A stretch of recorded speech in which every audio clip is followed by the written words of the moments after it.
మీరు చూస్తే ఒకప్పుడు మీనా ఉన్నారు కదా, సేమ్ అట్లా సేమ్ అలాగే ఉంటారు వాళ్ళు కూడా. ఆ బేబీ లుక్స్ తోటి, ఆ బేబీ ఫేస్ తోనే ఉండేవాళ్ళు.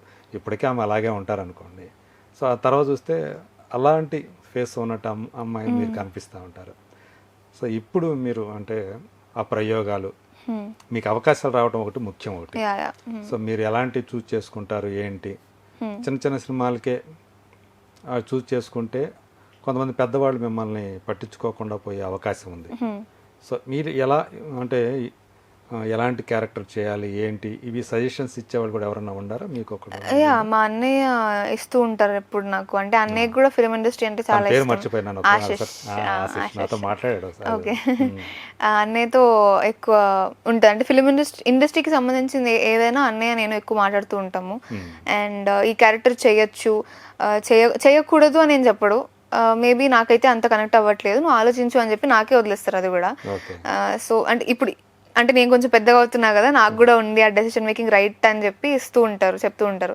సజెషన్స్ అయితే అన్నయ్య ఇస్తారు, మా మమ్మీ వాళ్ళు ఇస్తారు. ఇంతకు మించి బయటకి నా బెస్ట్ ఫ్రెండ్స్ కొంతమంది ఉంటారు, వాళ్ళని ఇలా అడుగుతా. వాళ్ళకి అంత ఐడియా ఉండదు కాబట్టి అంతగా చెప్పలేరు, కానీ అన్నయ్య ఎక్కువ సజెషన్స్ ఇస్తూ ఉంటారు. నేనైతే నా వన్ ఆఫ్ మై గోల్స్ ఏంటి అంటే, సెలబ్రిటీస్ చాలామంది ఇన్స్పిరేషన్స్ ఉన్నారు, నాకే చాలామంది ఉన్నారు. ఇప్పుడు సమంత గారు ఇస్ నాట్ కంప్లీట్లీ ట్రెడిషనల్. ఆవిడ కంఫర్టబుల్ ఉన్న వాటితో అన్ని చేస్తూ ఉంటారు. కాబట్టి నేనేంటి అంటే క్యారెక్టర్స్ పరంగా చూసుకున్నా, లేదా ఎక్కడ కూడా వల్గారిటీ లేకుండా కూడా యాక్టర్ అవ్వచ్చు. మీరు అన్న ఎగ్జాంపుల్ సమంత గారు ది ఫ్యామిలీ మ్యాన్ సిరీస్ చేసినప్పుడు ఆమెని నెగిటివ్ కోణంలో చూసిన వాళ్ళు ఉన్నారు. సో ఇలాంటి క్యారెక్టర్ చేసింది ఏమిటి ఈమె, ఎందుకంటే ఆల్రెడీ ఆమె మ్యారీడ్ అప్పటికి. సో ఇది కూడా వెనక వర్కౌట్ అవుతా వస్తాయి ఇలాంటివి కూడా. సో అలా ఆమెను విమర్శించి క్రిటిసైజ్ చేసిన వాళ్ళు కూడా ఉన్నారు. బట్ అది ఆమె కంఫర్ట్, క్యారెక్టర్ పరంగా ఆమె చేసుకుని. అందులో ఆవిడ ఎక్కడ అంత ఏంటి చాలా చండలంగా చేశారేంటి అని ఎక్కడ అనిపించలేదు. అంటే too much of exposing type కూడా నాకైతే ఏది అనిపించలేదు. క్యారెక్టర్ డిమాండ్ చేసింది, క్యారెక్టర్లో వెళ్ళిపోయాం మనం. కొన్ని ఫిల్మ్స్ ఏమవుతుంది అంటే క్లియర్గా కనిపిస్తూ ఉంటుంది, ఓకే అంటే చాలా కావాలని చెప్పి అది పెట్టారు అని. ఫ్యామిలీ మ్యాన్లో అసలు అలా ఏం లేకుండే, క్యారెక్టర్ని చూసాం కానీ సమంత గారు ఇలా చేశారు అని చెప్పుకోవడానికి నాకైతే ఎక్కడ ఏం కనిపించలేదు. కానీ ఇంకా చెప్పినట్టే కొంతమంది వెతుకుతారు అలాంటివన్నీ, సో ఏం చేయలేము. సో నేను ఇందాక చెప్పొచ్చేది అదే, లైక్ నన్ను ఎవరైనా ఇన్స్పిరేషన్గా తీసుకోవాలి అంటే ఎస్పెషల్లీ తెలుగు యాక్టర్స్ కానివ్వండి, అంటే తెలుగు అమ్మాయిలు కానివ్వండి, కొంతమంది ఫ్యామిలీస్లో ఇవన్నీ కొన్ని వెస్టర్న్ కల్చర్కి అలవాటు లేని వాళ్ళు కూడా మీ కంఫర్ట్స్ మీద ఉన్న మీరు యాక్టర్ అవ్వచ్చు, మీకు స్కోప్ ఉంటుంది అన్న ఒక దాంట్లో ఆ విధంగా నేను ఇన్స్పిరేషన్గా అవ్వాలి, ఇన్స్పైరింగ్గా కోరుకుంటున్నాను. అలా అవ్వాలని తెలుగు అమ్మాయి ఇవన్నీ ఏమీ లేకుండా టాలెంట్ నమ్ముకొని వచ్చింది పైకి ఎదుగుతుందిరా అనే పేరు సంపాదించుకోవాలని అనుకుంటున్నా. అది అవ్వాలి అంటే జనాలు సహకరించాలి, డైరెక్టర్ సహకరించాలి, చాలా మంది ఉన్నారు. But I hope that happens. ఇది నా స్టార్టింగ్ స్టేజ్ కాబట్టి ముందు వెళ్తున్నప్పుడు అవన్నీ జరుగుతాయి అనుకుంటున్నాను. ఇప్పుడు మీరైతే ఒక పక్కన లీడ్ రోల్స్ చేస్తూ ఇంకో పక్కన క్యారెక్టర్ రోల్స్ కూడా చేయడానికి రెడీగా ఉన్నారు. సో ఈ క్యారెక్టర్ రోల్స్ కూడా ఏమైనా చూజీగా ఉంటున్నారా, వచ్చిందల్లా చేసేస్తా? లేదు, వచ్చిందల్లా ఏం చేయట్లేదు. అంటే క్యారెక్టర్కి ఇంపార్టెన్స్ లేకపోతే నేను చేయట్లేదు. అంటే కొన్ని క్యారెక్టర్స్ ఏంటంటే వచ్చి వెళ్ళిపోయే క్యారెక్టర్స్ చాలా ఉంటాయి ఫిల్మ్స్లో అబ్జర్వ్ చేసుకుంటే కనుక. నేను అలాంటి క్యారెక్టర్స్ చేయట్లేదు. ఈ క్యారెక్టర్ వల్ల స్టోరీకి ఏదన్నా యూస్ నడుస్తుంది, స్టోరీలో ఓకే ఈ క్యారెక్టర్ని గుర్తుపడుతున్నారు అని ఉంటే ఐఎమ్ గోయింగ్ విత్ ఇట్ అనమాట. రెమ్యునరేషన్ పర్వాలేదమ్మా మీకు? పర్వాలేదా మీ దానికి తగ్గట్టుగానే, అంటే మీ కష్టానికి తగ్గట్టుగా అలా ఇస్తున్నారా? కొన్ని ప్రొడక్షన్ హౌసెస్ ఇస్తాయి. నాకు ఇప్పుడు ప్రాబ్లం ఏంటి అంటే వచ్చేవన్నీ కూడా న్యూ ప్రొడక్షన్ హౌసెస్ నుంచి వస్తాయి, ఎక్కువ వాటి నుంచి వస్తున్నాయి లీడ్గా చెప్పాలి అంటే. అక్కడ ఏమైపోతుంది అంటే కొత్త ప్రొడక్షన్ హౌస్ కదా అని చెప్పి రెమ్యునరేషన్, నేను చిన్నప్పుడు ఏదైతే రెమ్యునరేషన్స్ ఉండేవో ఆ నంబర్స్ చూస్తున్నా అనమాట. నాకు అది కొంచెం చాలా సర్ప్రైజింగ్ అనిపిస్తుంది అప్పుడప్పుడు. కొన్ని చూస్తున్నారా, మీరు చూస్తున్నారా? వాళ్ళు నార్మల్ కామన్ గా ఆ నంబర్ కోట్ చేసేస్తారు. నాకు అది చాలా స్మాల్ అమౌంట్ అనిపిస్తుంది. అంటే చిన్నప్పుడు చేసిన దానికి ఇప్పుడు దానికి గ్రాఫ్ పెరిగింది కదా, కొంచెమైనా ఉంటది కదా. సంవత్సరాలు టైం గడిచే కొద్దీ అన్ని పెరుగుతా ఉంటాయి. సో అదొక్కటే అక్కడ దగ్గర అంటే నంబర్ కోట్ చేసిన కొంచెం ఓకే పర్ఫార్మర్ కదా, కొంచెం యాక్టరే కదా అన్నట్టు కోట్ చేసినా ఓకే, మరి దారుణంగా కోట్ చేస్తారు కొంతమంది. సో అక్కడ కొంచెం నవ్వు వస్తుంది, ఇంకా ప్రాజెక్ట్ వద్దనే అనుకుంటా అంతే. సో డిమాండ్ చేసే పరిస్థితి అయితే ఇంకా లేదు ఏమి? డిమాండింగ్ అయితే లేదు. అంటే ఒక అమౌంట్ అయితే చెప్తాం మేము ఇంత అని, అంతకు మించి తగ్గడం కొంచెం కష్టమే అనిపిస్తుంది. కానీ స్టోరీ మరీ బాగుంది అనిపించేస్తే ఐ థింక్ నేను నార్మల్గా డిమాండ్ చేసే అమౌంట్ కన్నా కొంచెం తగ్గైతే డెఫినెట్గా చేస్తాను. ఓకే, మీకు ఏదైతే కమిట్ అవుతారో అమౌంట్ అది మొత్తం అది ఇచ్చేస్తున్నారా ప్రొడ్యూసర్స్ అందరూ, లేకపోతే కొన్ని అటు ఇటు అవుతున్నాయి, డిలేస్ అవుతున్నాయి. లేదు, ప్రస్తుతానికైతే ఎవరు అలా ఎగ్గొట్టింది లేదు, డిలేస్ అవుతున్నాయి. నార్మల్గా ఫిలిం అన్నాక ఫినాన్షియల్స్ అన్నాక చాలా జరుగుతూ ఉంటాయి. As an actor I think నేను కూడా అర్థం చేసుకోవాలి ప్రొడ్యూసర్స్ని. సో డిలేస్ నడుస్తున్నాయి కానీ ఎగ్గొట్టలేదు ఎవరు. అనుకోకుండా ఒక రోజుకి మీరు తీసుకున్నటువంటి చెక్ ఎంత? క్యాషా చెక్కా? క్యాషే అనుకుంటా. క్యాషేనా? క్యాషే, ఎంతో నాకు తెలియదు కానీ చెప్పు పర్లేదు, ఇట్స్ క్యాజువల్ ఇంటర్వ్యూ. నాకు 500 అయితే నాకు ఏదో ఒక స్టార్టింగ్ రెమ్యూనరేషన్ 500 1000 అని చెప్పినట్టు గుర్తు.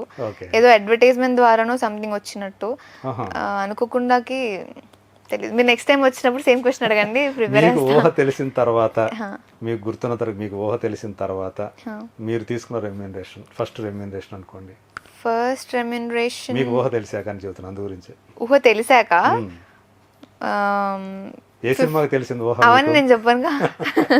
అవన్నీ చెప్తే వాళ్ళు ఎంత ఇచ్చారు అదంతా తెలిసిపోద్ది. అమ్మా లేదు. ఐ థింక్ నాకు ఊహ తెలిసిన తర్వాత, అది ఎప్పుడు తెలిసిందో మీకే వదిలేస్తాను. 15K అనుకోండి. ఓకే, ఊహ ఎప్పుడు తెలిసిందో.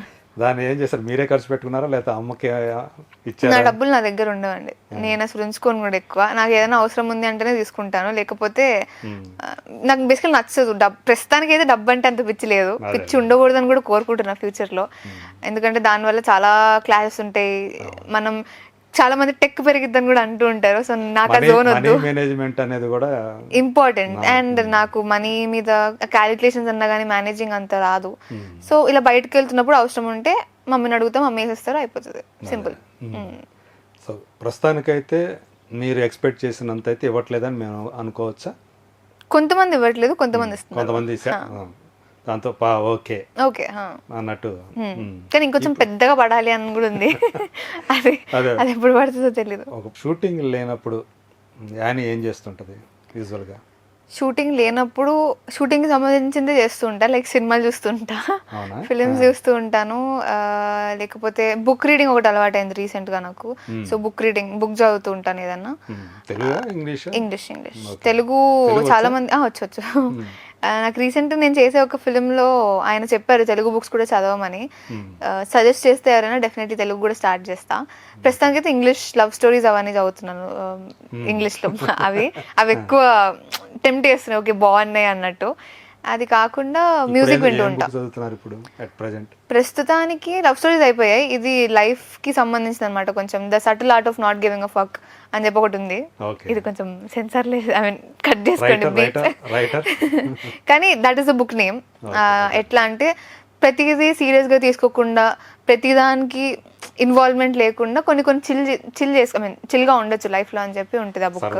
సరదాగా ఉండొచ్చు, అన్ని సీరియస్ గా తీసుకోకర్లేదు అన్నట్టు. సో అది కంటిన్యూ అవుతుంది, ఇంకా కంప్లీట్ చేయలేదు.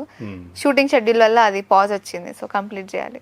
మీకు ఎక్కడికి బయటికి తిరగటాలు, వెకేషన్స్కి వెళ్ళటాలు అట్లాంటి అలవాట్లు లేవా? ఇష్టం. ఆ అలవాటు రావాలి అంటే ఇంట్లో కూడా అందరూ సహకరించాలి. ఇంకా నాది సెలబ్రిటీ ఫేస్ అయిపోయేసరికి కొంచెం ఇబ్బంది అనమాట. బయట వెళ్ళాలి అంటే కూడా ఫ్రెండ్స్ ఉంటే, షాపింగ్ వెళ్ళాలనుకోండి మీరు, అది నాకు బేసికల్ నాకే ఇంట్రెస్ట్ లేదు, అంత ఓపిక ఉండదు. ఈ మ్యాటర్ నేను కొంచెం అబ్బాయిల టైప్ అనమాట, ఎక్కువ అక్కడ నుంచి వెయిట్ చేసుకుని సెలెక్ట్ చేసి అంత ఉండదు. అలా అని చెప్పి ఆన్లైన్ కూడా ఎక్కువ చేయను. నాకు చిన్నప్పటి నుంచి ఎప్పుడైనా మమ్మీనే వెళ్ళి తీసుకుంటారు అనమాట ఏదన్నా బట్టలు ఉంటే. ఇప్పుడు ఇంకా అన్ని డిజైనర్స్ కొలాబరేషన్స్ అయిపోతున్నాయి కాబట్టి అది కూడా కొంచెం తగ్గింది. మీకు వెళ్ళాలనిపిస్తే సాధారణంగా అమ్మా నాన్నలతో ఎక్కడికి వెళ్ళాలని చెప్తారు?